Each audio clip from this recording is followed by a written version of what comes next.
अरुणेश जी, कांग्रेस संविधान लेकर घूमती रहती है, आप उन्हीं के प्रवक्ता हैं कांग्रेस पार्टी के, और बार बार दुहाई देते हैं कि अभिव्यक्ति की आज़ादी छीनी जा रही है। अब अगर मुसलमान जो वक्फ बोर्ड का, वक्फ बिल का विरोध कर रहे थे, वो काली पट्टी बांधना चाह रहे थे, तो उनको काली पट्टी बांधने पर भी रोक लगा दी गई है। कैसे मानते हैं इसे आप?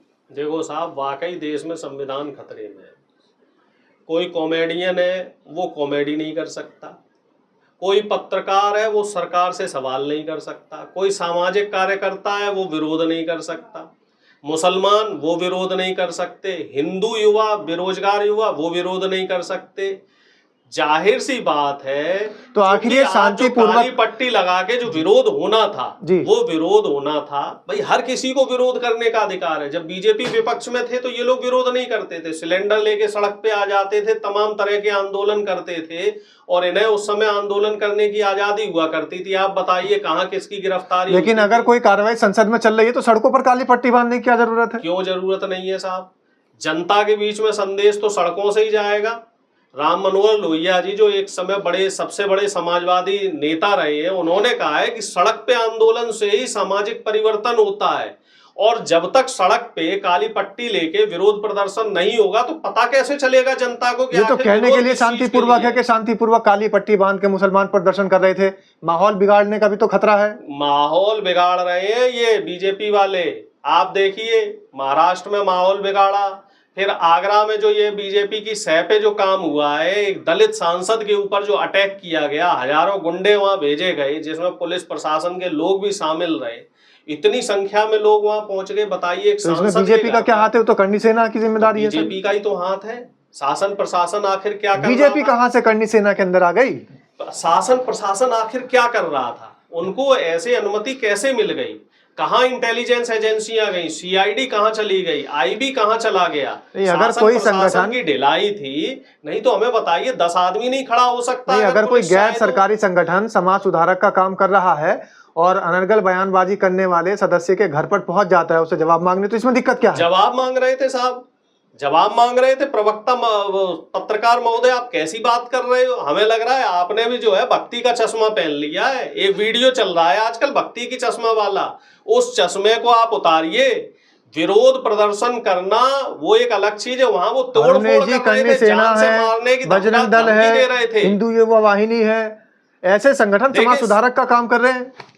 देखिए कोर्ट है, पुलिस है, आप जाके एफआईआर कीजिए, कानूनी कार्रवाई कीजिए। अगर सांसद ने कोई गलत बयानबाजी की है, अगर मान लीजिए रामजी लाल सुमन ने गलत बयानबाजी की है, तो इनके खिलाफ आपने विरोध प्रदर्शन कर दिया, क्योंकि पहली बात तो दलित है, सांसद है, दूसरा विरोधी दल के हैं।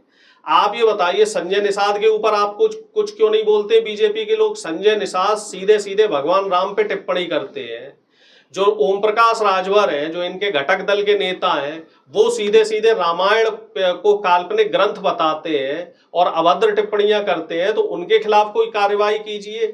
जदयू के तमाम जो नेता हैं वो हमारे धार्मिक टिप्पणियां, इस तरीके की अनर्गल टिप्पणियां करते रहते हैं, आप उनके खिलाफ कार्रवाई कीजिए। और रही बात संसद के अंदर और संवैधानिक बात की, तो शायद बीजेपी के लोग भूल गए हैं कि कुंवर दानिश के ऊपर जो बीजेपी के एक नेता थे, गालीबाज नेता, उन्होंने किस तरह की संसद के अंदर बात कही थी और किस तरीके से दिल्ली के चुनाव में उन्होंने प्रियंका गांधी जी के ऊपर बात कही। रमेश बिदुड़ी जी ने, क्या उनके ऊपर कोई कार्रवाई हुई? जब बीजेपी के लोग एकदम इस बदनीयती से काम कर रहे हैं, गालीबाजी दे रहे हैं, और देंगे क्यों नहीं? क्योंकि इनके ऊपर जो हुक्मरान बैठे हुए हैं उनसे इनको परमिशन मिली हुई है। आप बताइए प्रधानमंत्री मोदी ने और योगी जी ने दिल से माफ करने के अलावा और कोई कार्रवाई इन लोगों के ऊपर करी हो? जाति देख के, धर्म देखकर जहां पे न्याय दिया जाता हो। आप बताओ साहब, सड़क पे नमाज नहीं पढ़ सकते, ठीक है, हमें समझ में आता है, चलो भाई ट्रैफिक बाधित होगा। अब छत पे भी नमाज नहीं पढ़ने दोगे तो दिखावा करना ही क्यों है? कल को आप ये बोलोगे घर के अंदर भी नमाज मत पढ़ो। घर के अंदर जगह नहीं बची, ऊपर छत पे जाने की, सड़क पे जाने की जरूरत क्या है? नहीं जी, फिर आप बोलोगे कि ईद मत मनाओ, फिर कहोगे मुहर्रम मत मनाओ। आप एक काम क्यों नहीं करते हो? पत्रकार महोदय, आप और आपकी जो बीजेपी पार्टी है, सब लोग मिलके जो देश बीजेपी तो पूरे देश की है, देश के जो मुसलमान हैं, इन मुसलमानों को अफ्रीका के जंगल में छोड़ा हो जाके। वोट दे के तो बीजेपी को बनाया है, सरकार किसने बनाई है? नहीं, सबको जाके जो है वो अफ्रीका के जंगलों में छोड़ा हो, तब जाके आपको तसल्ली मिलेगी। भैया कोई भी धार्मिक त्योहार है, और देखो कितनी अच्छी बात हो रही है, होली किसके साथ? अरे बात सुन लो, ये तो बता दो, काली पट्टी बांध के विरोध प्रदर्शन जताने का दिन जुमे को मिलता है, आखिर जुमे को ही क्यों मनाया जाता है? बात सुनो, होली जो हुई वो जुमे के साथ हुई, अब जो ईद आ रही है वो नवदुर्गे के साथ आ रही है, तो ये ईश्वरीय संकेत है, ऊपर से संकेत आए। काली पट्टी बृहस्पतिवार में नहीं बंधी, काली पट्टी शनिवार में नहीं बन सकती थी, काली पट्टी का विरोध प्रदर्शन भी जुमे को ही क्यों? माहौल बिगाड़ने की साजिश नहीं है तो और क्या है? क्यों ना हो शांतिपूर्ण तरीके से प्रदर्शन क्यों ना हो, शांतिपूर्ण तरीके से इस देश में प्रदर्शन क्यों ना हो? आखिर इस देश में बाबा साहब भीमराव अम्बेडकर का संविधान चलेगा कि मनु संहिता चलेगी? संविधान की आड़ में आप प्रधानमंत्री को गाली देंगे? संविधान से चलेगा? संविधान में आप मुख्यमंत्री को गाली देंगे? देश अभिव्यक्ति की आजादी की आड़ में आप सबको गालियां देंगे? कौन गाली दे रहा है? क्या कुणाल कामरा प्रधानमंत्री को? क्या कुणाल कामरा ने फूल बरसाया? सुबह से लेकर शाम तक बीजेपी के नेता कांग्रेस को और विपक्ष को क्या क्या नहीं बोलते? कुणाल कामरा ने फूल बरसाए, पत्रकार महोदय रामजीलाल सुमन ने फूल बरसाए। कैसे आप एक तरफा बात करते हैं? रामजीलाल सुमन ने फूल मालाएं बरसाई हैं। आपने जो है आंखें बंद कर रखी हैं, आपने आंखों पे पट्टी बांध रखी है। जब अखिलेश यादव जी के लिए, राहुल गांधी जी के लिए और खड़गे जी के लिए बीजेपी के नेता अनर्गल टिप्पणियां करते हैं, तब आप लोग सवाल नहीं करते, तब आपके मुंह में दही जम जाता है। अखिलेश यादव की आप बात कर रहे हैं, उन्हें तो गौशालाओं से दुर्गंध आ रही है, फिर देश से गौशाला कहां निकाल के फेंक दी जाएगी? एक बात हमें बताइए, अखिलेश यादव को तो दुर्गंध आ रही है गौशालाओं से। गौशालाओं में क्या हो रहा है? पूरा बयान आपने अखिलेश यादव जी का सुना है? योगी जी, अगर जितनी अगर गौ माता के लिए आश्रय दे रहे हैं तो अखिलेश यादव को उसमें से भी बदबू आती है। नेता खा रहे हैं। अखिलेश यादव जी ने कहा है कि गौशालाओं का प्रबंध जो है समुचित तरीके से नहीं किया जा रहा है, उस फंड को बीजेपी के नेता खा रहे हैं। आप बयानों को तोड़ मड़ोड़ के प्रस्तुत नहीं कर सकते। पूरे देश की मीडिया बता रही है। मीडिया तो इस समय बीजेपी के यहाँ गुलाम बैठी है, मीडिया की हिमाकत है। 11 साल में बताइए कभी प्रधानमंत्री से सवाल किया हो? प्रधानमंत्री आज पीले कपड़े पहन के गए, वाह वाह वाह वाह, मोदी जी आज पीले कपड़े पहन के गए।